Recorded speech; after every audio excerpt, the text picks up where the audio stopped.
ஒருத்தன் தான் வேலை பார்க்கிறான். இது எல்லா அலுவலகத்திலும் இருக்கிறது. கேட்கணும். சுந்தரலிங்க சார். சொல்லுங்க சார். இந்த சிடிசி ஃபார்ம்ல அக்கவுண்ட் நம்பர் தப்பா போட்டிருக்காங்க, என்ன பண்ணட்டான்? அக்கவுண்ட் நம்பர் தப்பா போட்டிருக்காங்கன்னா ஃபார்ம் மாத்த சொல்லுங்க சார். Sir Sundaralinga sir. சொல்லுங்க சார். செக்குக்கு பின்னாடி பேர் எழுத விட்டுருக்காங்க சார். பேர் எழுதணும், கீழே நம்பர் எழுத சொல்லுங்க, அவரோட சிக்னேச்சர், அத்தாரிட்டியோட சிக்னேச்சரை போட சொல்லுங்க. அதுல சார் சோமு கோழின்னு ஒரு புது வகை கோழியா பிசினஸ் ஆரம்பிக்கிறாரா, லோன் வேணும்ன்றாரு. என்ன இது படிச்சிருக்கீங்களா இதை பத்தி? சார் இதுக்கு முன்னாடி இப்படிதான் சார் ஈமு கோழின்னு வந்தாங்க, பூராத்தையும் லவட்டிக்கிட்டு ஓடிட்டாங்க. கொடுத்துறாதீங்க சார், வெளியே போங்க நீங்க. சார் வடபழனி எப்ப சார் பஸ் வரும்? வடபழனிக்கு 4:50க்கு பஸ் வரும், போய் நில்லுங்க. எல்லாத்துக்கும் நிக்கிறான். பால் வாங்க போனா நிக்கிறான் பேங்க்ல, உரம் வாங்க போறவன் பேங்க்ல வந்து நிக்கிறான், விவசாயம் பார்க்கிறவன் பேங்க்ல வந்து நிக்கிறான். ஏன்டா நாங்கள பேங்க் போய்கிட்டா இருந்தோம்? ஏன்டா எல்லாரும் பேங்க் போனுங்கிறிய? எங்க பாட்டு முப்பாட்டில் என்ன பேங்க்ல வந்து நின்னுக்கு இருந்தாங்க? தூங்க விடலையே, எனது பாட்டுன்னு முப்பாட்டுன்னு என்ன தூங்க விடலையே. சார் 2000 ரூபாய்க்கு சில்லற வேணும் சார், சீக்கிரம் தாங்க சார். செக் டெபாசிட் வந்தேன் சார். சார் 10 மணி வர சொன்னீங்க, 5 மணிக்கு வந்துட்டேன் சார். சார் நான் காலைல இருந்து இங்க தான் சார் இருக்கேன் சார். கையில செலவுக்கே காசு இல்ல, பழைய 1000 ரூபாய் மாத்தி விடுவோம் சார். சார் எனக்கு கல்யாணம் சார், நான் பணம் தேவைப்படுது சார். சார் ஆபீஸ்ல ஒரே ஒரு மணி நேரம் தான் சார் பர்மிஷன் கொடுக்குறாங்க, ப்ளீஸ் சார். காலைல 5 மணில இருந்து வெயிட் பண்ணிட்டு போறா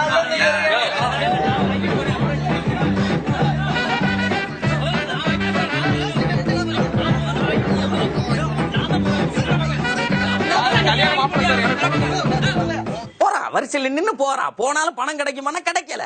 சிட்டையை தூக்கி மூஞ்சில அடிக்கிறான். காலையில இருந்து நிக்கிறான். காலையில 8 மணிக்கு கலப்பையை பிடிக்க வேண்டிய வரிசையில போய் நிக்கிறான். நைட்டு 12 மணி வரைக்கும் நிக்கிறான். அப்பயும் பணம் கிடைக்குதா? கிடைக்கல. நம்ம அதெல்லாம் சிந்திச்சு பார்க்கணும். பணம் கிடைக்கலையே சார். எங்க சார் இந்த சைடு பாதி எங்க பசிக்குதுன்னு தின்னுட்டீங்களா? கொண்டு போய் ஃபுல் ஃபார்ம் எடுத்து வாங்க சார். எந்த கையில சார் கொடுக்குறீங்க? சாப்பிடுற கையில கொடுங்க சார், மொத்தம் கையில கொடுப்பாங்க. என்னையா ஃபில் பண்ணாம எடுத்துட்டு வந்திருக்க? ஃபில் பண்ணி எடுத்துட்டு வாங்க. சும்மா எடுத்துட்டு வருவியா? உங்க ஒப்பாட்ட போய் டேட் எழுத சொல்லி வாங்கிட்டு வாங்க சார். டைம் முடிஞ்சு போச்சு, lunch break. Sir super sir, tiffin அருமையா இருக்கு சார். அருமை சார். சார் என் ஃபார்ம். சார் அறிவில்லையா சார் உங்களுக்குலாம்? திண்டுக்கிறப்ப கொண்டு வந்து ஃபார்ம் கொடுப்பாங்க, போய் இன்னொன்று ஃபில் பண்ணி எடுத்துருவாங்க சார். டெபாசிட்டுக்கு ஒயிட் ஃபார்ம் சார். படிச்சிருக்கீங்க, நல்லா சட்டை எல்லாம் நல்லா போட்டிருக்கீங்க, போய் நல்லா ஒழுங்கா ஒயிட் ஃபார்ம் எடுத்து ஃபில் அப் பண்ணிட்டு வாங்க சார். சார் அந்த ஒயிட் ஃபார்ம் உங்கள்கிட்ட தான் இருக்காங்க சார். என்கிட்ட தான் இருக்கு. ஊரெல்லாம் போய் கேட்குறீங்க, என்கிட்ட கேட்க மாட்டேங்கிறீங்க. அவெல்லாம் நாளைக்கு ரிட்டையர் ஆக போறான், அவன்கிட்டலாம் போய் கேட்குறீங்க. அந்த போஸ்டிங்க எடுத்து நான் தான் வர போறேன். என்கிட்ட கேட்கலையா? கேட்டாதான் கொடுப்பேன் சார். தாங்க சார், ஃபார்ம் தாங்க சார். வேணுமா? ஆமாம் சார். கேட்டா தானே சார் கிடைக்கும். டே நீங்க பாட்டுக்கு டான்ஸ் ஆடிக்கிட்டே தெரிஞ்சீங்கன்னா எப்படி சார் கிடைக்கும்? சார் டைம் முடிஞ்சு போச்சு சார். டேட் ஃபில் பண்ணிட்டீங்களா? ஆமா சார். சரி பரவாயில்ல, ஒன்றும் பிரச்சனை இல்லை. நாளைக்கு வாங்க, நாளைக்கு 10 மணிக்கு வாங்க, நான் உங்களுக்கு முதல்ல முடிச்சு விட்டுறேன். தூங்குறான். அங்க போய் வங்கியில வரிசையில உட்காந்து ஏதோ பேருந்துல சன்னலோரத்துல இருக்க கிடைச்ச மாதிரி தூங்குறான்.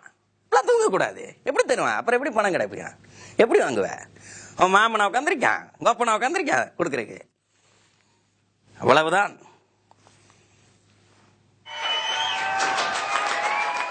Token number 26. Token number 26. Token number 26. எங்க token number? Hello, token number 26. இப்போ 27 வாங்க. 27 வாங்க. என்னையா சார் 26 வந்துருச்சா? 76 வந்துட்டு 26 நின்னுட்டா. 26 வந்துருச்சா? அம்மா இங்க வந்து குவாத்தே 27 வாங்க. நான் 26. நீதான் 26. எங்கயா போன நீ வரலாமா? அதெல்லாம் முடியாது. டோக்கன் முடிஞ்சு போச்சு. உன் டோக்கன் 126 வச்சுக்க போ. 126 போயா அடுத்து போறான். இந்த தானியங்கி பணம் கொடுக்கற மிஷினுக்குள்ள போறான். அந்த இயந்திரத்துக்குள்ள போயிட்டு 4 அட்டை வச்சிருக்கான். அந்த மாதிரி அட்டை ஒன்று இருக்குது, அதை கொண்டு போய் போடுறான். அதுல பணம் வரல. அதுல இருக்குது விசான்னு இருக்கு, மேஸ்ட்ரோன்னு 2 வச்சிருக்காங்க. விசாவுக்கு வரலன்னா செக் பண்றான். அடுத்த மட்டும் சேர்த்து செக் பண்றான் அவன்.